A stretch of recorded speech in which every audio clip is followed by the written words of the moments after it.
Hey y'all, welcome and welcome back to another episode of Soulevision. Woo woo! Thank you guys for coming again. I really appreciate it. I see the loyalty. Before I get into anything, I just want to hype y'all up, okay? I don't know where it came from, and I know it's going to keep coming. But the last episode, if you haven't checked that out, go ahead and check it out.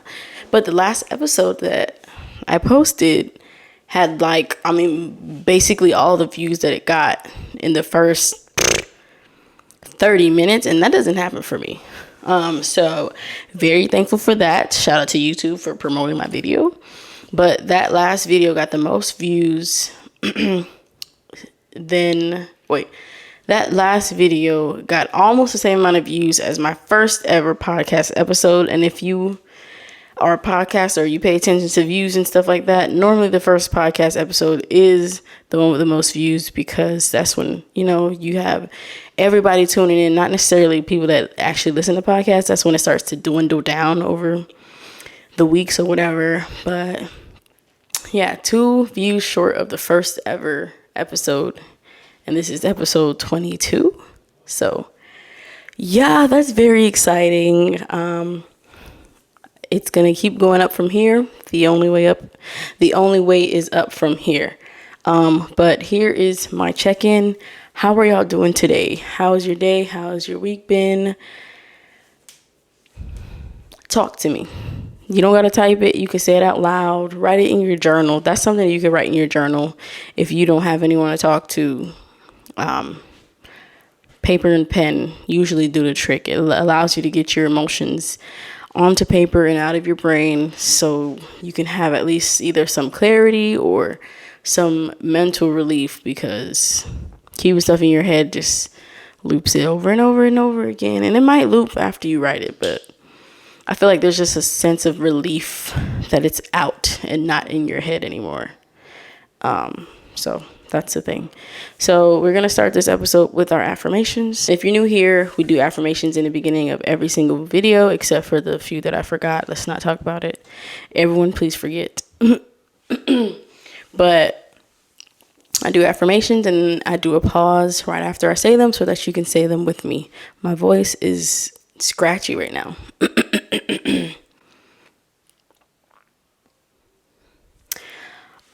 So yeah, let's get into it. I notice my emotions and I'm curious about what they're telling me. My past does not define me. I notice what's going well in my life and I'm grateful for what I have and who I am. I don't expect perfection for myself or anyone else. I accept that we all make mistakes. I treat myself with loving kindness. Self-care isn't selfish. I can't control everything that happens to me, but I can control my responses.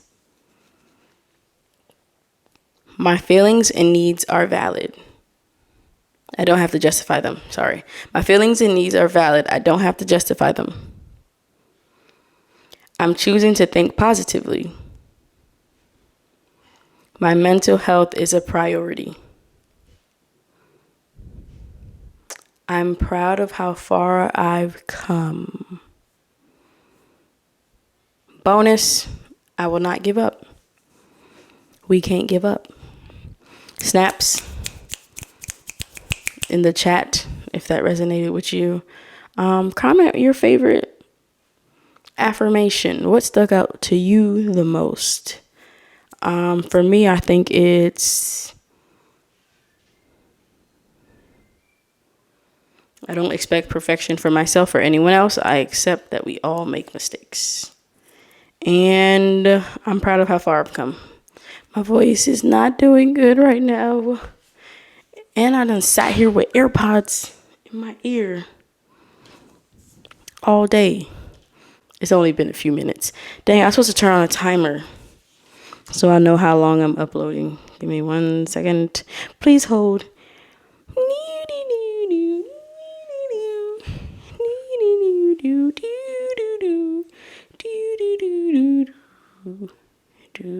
I'm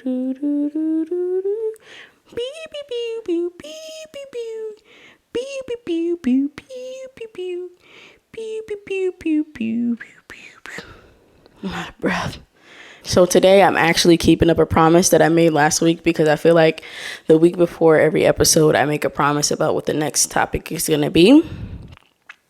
And while the first episode of this year I said I wanted to talk about something, but it hasn't been like resonating with my brain. Like if something's stuck in my brain and I have to get it out, that's what I decide on for the episode, honestly. I have a list of things that I want to talk about, but I don't know, if it doesn't resonate with me and there's no passion in it.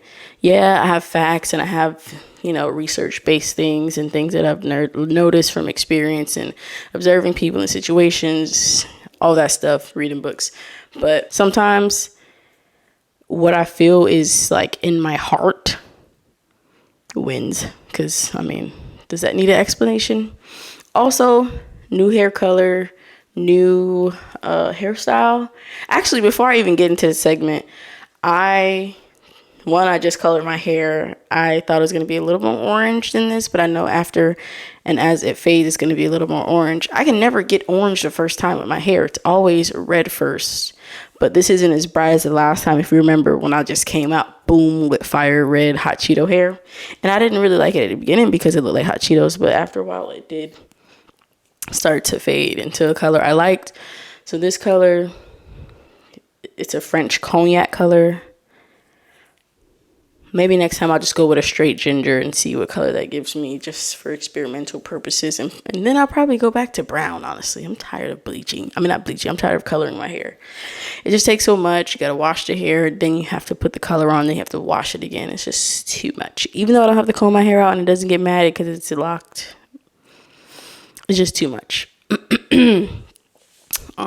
But with this style, if you can't see, and if you're listening, I'm so sorry. If you're listening, my hair is like a burnt red color. And if you're listening, the style, I have like two strand twists with my locks. I guess if you're listening, you don't even know I have locks. Wow. I've been locked a year as of January 14th. So a year and a month now. And it's been good. But anywho, the style I have is the second time I've ever tried to style. The first time I tried to style, my hair was way too short and I didn't like it, but I kept it in because it's like I took time to do my hair, so I kept it in. But they were so short. The twists were so short and it made my head look really big. My forehead looked really big. And I have them again, and I'm wearing the same shirt I wore in the video that I filmed with that hairstyle. If I remember to put a side by side, I would. For the YouTubers, and if you're listening, I'm sorry. You might have to go on YouTube really quick and see. But I thought it would be funny or cool wearing the same shirt that I wore in the past episode, showing the progress of my hair. This, I'll probably make it bigger when I'm editing. But this, you see how short my hair is? The twists make it shorter because you're like wrapping your hair around things. But like that was too short for me. But the style is the same. It's going the same way. And I had brown hair after a purple accident. Anywho, you were not here for hair updates. But if you are, let me know so I don't feel too bad on going on tangents. So today we are going to talk about depression. Specifically what it is, I think it feels like, what I came up with on how it feels, and ways to find your way climbing out of depression, or at least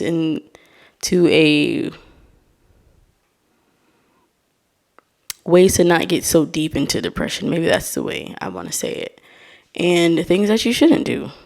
If you are depressed, people you shouldn't be around, environments, all that stuff. So I would want to say first that depression is not being sad. Being sad is a regular human emotion. And obviously, you're going to be sad if something happens in your life that requires being sad. right? But when you're depressed is different from being sad. When you're depressed, you are feeling I want to use a definition that doesn't have anything to do with sad or doesn't use sad. But it negatively affects how you feel, the way you view the world, the way you view your life, the way you view yourself, how you act, things of that nature. Okay. So for me, I'm better at explaining things with scenarios to kind of put you in a space to understand versus words, because with depression you can feel like you're sad all the time. You have lost interest of the activities you once had interest in, changes in your appetite, trouble sleeping, trouble wanting to do things, thoughts of suicide, feeling worthless.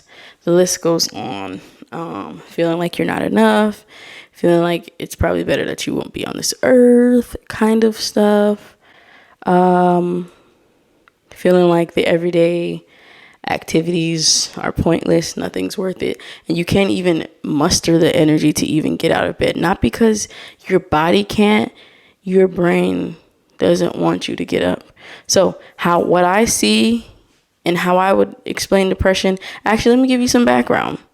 So I lived a lot of my life depressed without realizing it, functionally depressed, because I guess I just didn't, in my head, you're not supposed to, what I learned, oh my goodness, what I learned is that you're not supposed to, dang it, I lost what I was thinking while I was in the mumble jumble. You just don't let feelings of, what I learned was you just don't let feelings of sadness overcome you. Now, I was thinking I was just sad.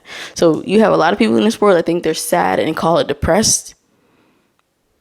Like something unfortunate happened to you, not necessarily a major thing like a loss of family member, but maybe you tripped and fell, or like your friend doesn't want to talk to you anymore. I don't know how major or minor. Everything is relative to everyone's situation or whatever. But if it's something minor, and you're sad about it, you're allowed to be sad about it, but you're not allowed to say that you're depressed when the next day you are not thinking about that thing anymore. I don't know. But there are a lot of people that have sad moments without realizing that sad moments are just a normal part of the human existence. Whereas being depressed is when it takes over your body and puts stress on your body, puts stress on your mind. Mentally not okay. You can't see the positives in life. You can't see good things ever happen to you. You think you deserve bad things. And honestly, sometimes in depression, you do things to make sure that doesn't happen. But we'll get into that later. When you're depressed, it feels like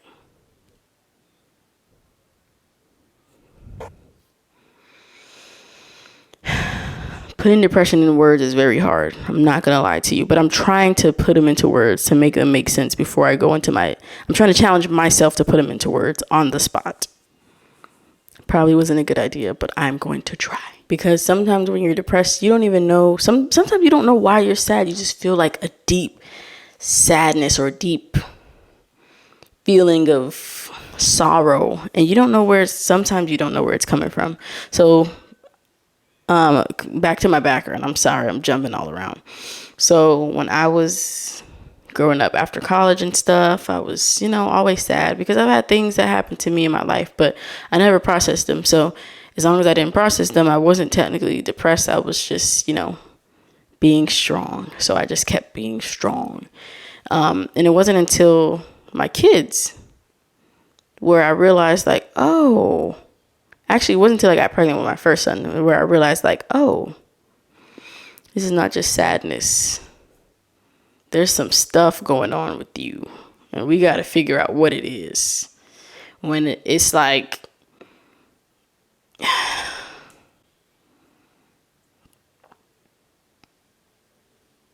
just not happy with life when there are things that you should be happy about.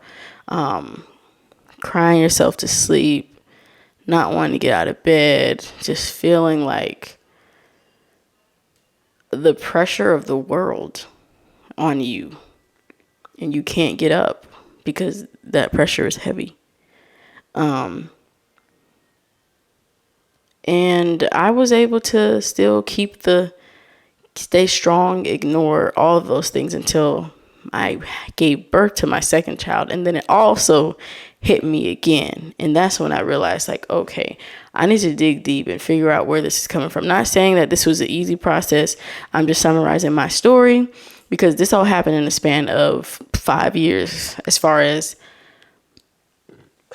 getting pregnant with my son and then giving birth to my second daughter. 6 years? 5. I'm going to go with 5. They're 4 years apart, but, time apart,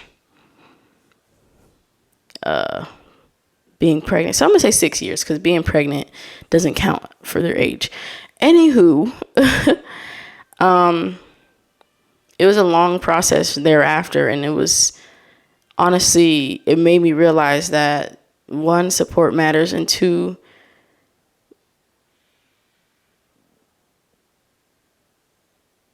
getting better mentally is something that you have to do on your own. No one else can do it for you. You have to want to do it. You have to want to go through all the obstacles and the hard times and heartaches and the ups and downs and all the downs. There's so many more downs than ups, especially in the beginning. But no one else can save you if you don't want to save yourself. And that's for anything. People on drugs, no one can save them, no matter how much help they get. You can't be mad that they don't accept the help. They just don't want it for themselves. And there's nothing anyone outside of their body can do because no one else is living with their body but them. So if you are depressed or you know someone that's depressed, give them all the support that they need and don't get upset when they don't take heed. Because first, to want it for yourself, you have to go through the struggle of finding... Dang it, what I was about to say was so good. It's a struggle to even come to the position of wanting it for yourself. That takes a whole process. And you can't put a time on how long that process is going to take for someone because you never know. You don't know what demons they're battling. You don't know that. So it takes a process to get to the mindset of saying, okay, I want out of this. I don't want to be this way anymore. I'm going to do what it takes to get better or seek treatment or whatever. But it's the process before feeling like you are worthy of wanting to do better, and then it's the doing better. But for the supporters out there, please just support them. Okay. All right. So I'm going to say first that depression is, once you start wanting to work on your depression, it feels like a good day, a bad day, a bad day, a good day, a bad day, a bad day, a bad day, a good day, a good day, a bad day, a bad day, a bad day, a good day. And then it gradually goes to a good day, a bad day, a good day, a bad day, a good day, a bad day, a good day, a good day, a bad day. And I feel like for the most part, after a while, you get more good days than bad days, but there's still going to be bad days. Okay. And I feel like that's normal with the human experience. Again, you're going to have bad days. You cannot have a life where there's no bad days. So quick aside, there was a guy on Instagram, he was on a podcast, and he was talking about how he was talking to his therapist, and he was like, I just want good days. I just want the ups. I don't want to have to be up and celebrating and then worrying about the downs. And, this might not last forever because, whenever you are used to not receiving things, when you receive something, you're automatically like, this isn't going to last forever. And I mean, I don't know if it's the mindset or what, but it doesn't last forever. And His therapist said you need the lows because life is about the ups and downs. Now think about it when your heartbeat is monitored. When you're alive, the line goes up and down, up and down. But when it's flat line, no matter high or low, that means you're gone. You're done. So hopefully that helps you appreciate the ups and downs of life, because you should. But here's my thought on depression. I'm going to put you in the picture, my art, my painting of depression. Depression is like you're in a basement and there's no light. You have a bed. The only remnants of what light you see is over in the corner, and you see that there's stairs over there. Okay? So the process of getting from the bed in the dark and getting to where you think the light is and where you think stairs are is the process of feeling that you want to do better and get better, and you don't like this feeling. You don't like being depressed every day. You don't like the toll it's taking on your body. You want to do something. You don't know what you're going to do. You don't know how you're going to do it, but you want to do it. So from the process from your bed to the stairs is you want to do it. That's a choice that you make by yourself. This is the choice that the person that is depressed has to make by themselves before they receive any help. Okay? Now, to further that, remember that this basement is many, many, many levels deep. And you don't know how deep this basement is. So you get to the stairs because you decide that you're going to do something, you're going to change it. You get to the stairs and you take it step by step. Now, in the picture, you're going up the stairwell. There's only light every few steps. Okay, I'm just going to read what I wrote in my notes, because telling the story, trying to remember how I said it and not feeling like I'm plagiarizing myself is crazy. So this is what I wrote. What depression feels like. Depression is like going in a dark basement that is many levels deep, and you're all of a sudden at the bottom floor of a multi-floor basement. The process of getting from the bed to the stairs is you feeling like you want to change. You want to do something. You don't want to feel like this anymore. Okay? And you're taking it step by step, trying to find the door to ground level, but you don't know how many floors deep you are, and you don't know how far you have left to go. Some levels have light bulbs flickering every few floors. You have to make the choice to either stay in the dark, which is normal if you do, or you can go towards a light bulb to try and figure out what's going on. On the way to each light bulb, you may stumble and fall down again. It's fine. You didn't see the debris on that step because it's dark. Dust yourself off and try again. You falling back down is you feeling like you're regressing and in your journey, and it's normal. You have to get up. You have to keep going. There's things you didn't see that was going to make you trip. Not in the story, but, in your head, whatever mental illnesses you are dealing with. So dust yourself off and try again. Now, the trick is that once you reach that first light bulb, you realize there are more steps of darkness.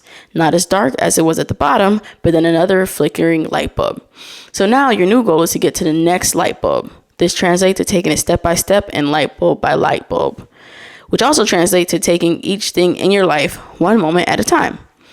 There will be darkness in between, but keep going towards that next flickering light. There's going to be darkness in between. You're going to have good days, bad days, good days. Like I said in that pattern, the light is your good days, the darkness is your bad days, but you got to keep going in and with the bad days. It's not easy. Each step is hard. It's not easy. Each step is hard to take. The darkness is your inner work that you have to do. Once you discover one thing, light bulb, you realize that there is more darkness. And then once you figure that out, there's another light bulb. Eventually, you'll realize that you need to go into the darkness to figure out what's making you feel this way to get to the light. Oh, wow. This is me from last year, and me from last year was onto something. But me from last year said that the darkness is your inner work you have to do. And the inner work is probably going to make you have a bad day.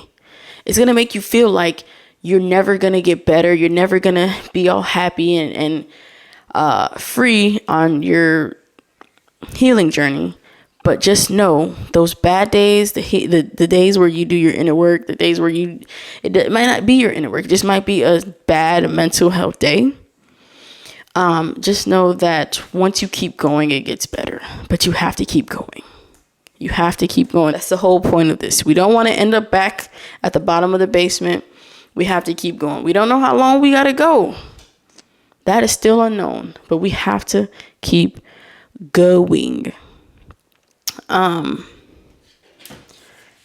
So yeah, I'm very impressed by myself. Depression is like a basement. That's yeah. So this video is gonna have to be a 2-part video. So we're gonna come back next week, get back on depression, because this video is already long enough. We're on like 5 minutes left. How long is the stopwatch? 26 minutes. I've been talking for already 30 minutes. So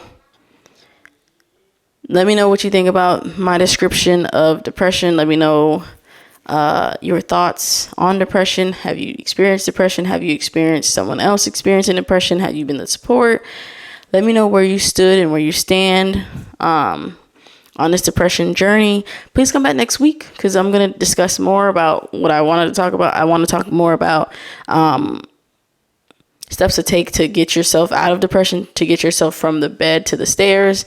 In that story I told, things that hinder your healing journey, as far as not helping with your depression. Not necessarily some things that make it worse, but things that really don't help and allow it to be prolonged. And before we also end, I have 3 minutes left. I am not a therapist. I'm not a doctor. This isn't my profession. Just putting that out there. Because I know some people experience like deeper depression and, disorders and things of that nature. And I can't speak for that. I can only speak for what I experienced. And I haven't experienced anything with any disorders. So take that as you will. I'm just providing information, because I don't like how people just think things are one way when it's not. Okay, so come back next week. Tell a friend to watch this video. Tell them to come back next week. And friend, if you hear and someone sent you, hi, thanks for tuning in. But without further ado, I have to go. But come back next weekend. You better come back next weekend. Bye.